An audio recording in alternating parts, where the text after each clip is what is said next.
Ayan, marami pala tayong side mirror dito ngayon. May parating pa. Ito yung latest na bilinag natin, yung Baphomet. Ito, binibenta ko rin to. Ninja side mirror sa mga gusto ng mga tailok-tailok. Kinakabit lang yan sa kaha. Ito, paborito ko dati.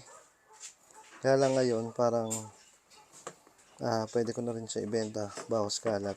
Binibenta ko siya 500. Kasi ito, may bagong dumating. Ayan. Leaf shape daw to.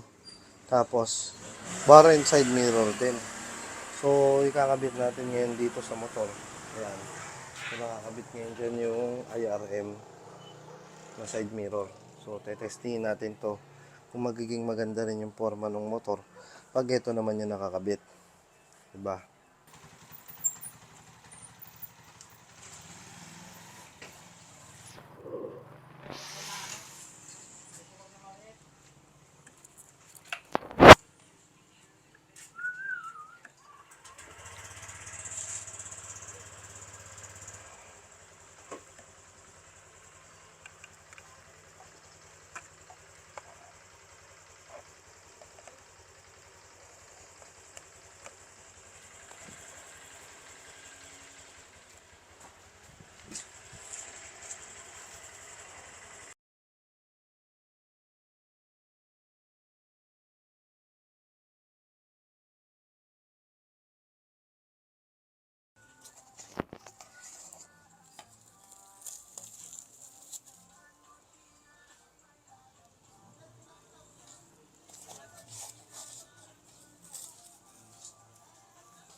Ayan, nakabit ko na yung side mirror na bar end.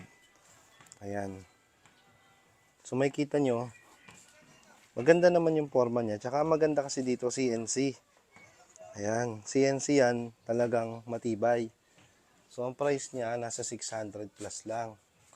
O, makikita nyo naman. At, ang maganda pa dito, blue lens. Blue lens. Kabilaan.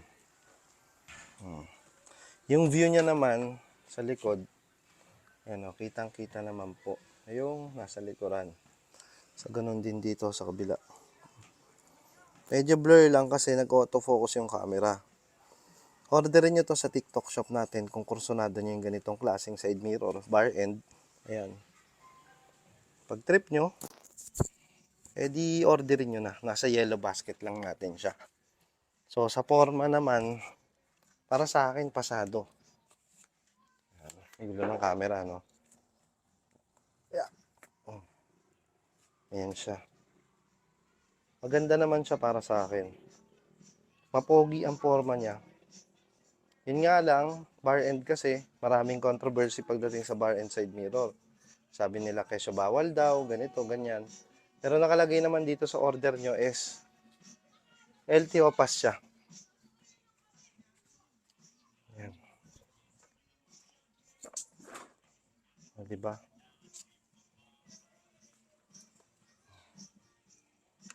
Ganda ng forma. Bagay na bagay sa motor natin. Kitang-kita din yung side mirror niya sa likod. Yan, forma niya, diba? O, saan pa kayo? Order na kayo. TikTok shop. Orderin nyo na tong item na to. Side mirror is life. Diba? Bye.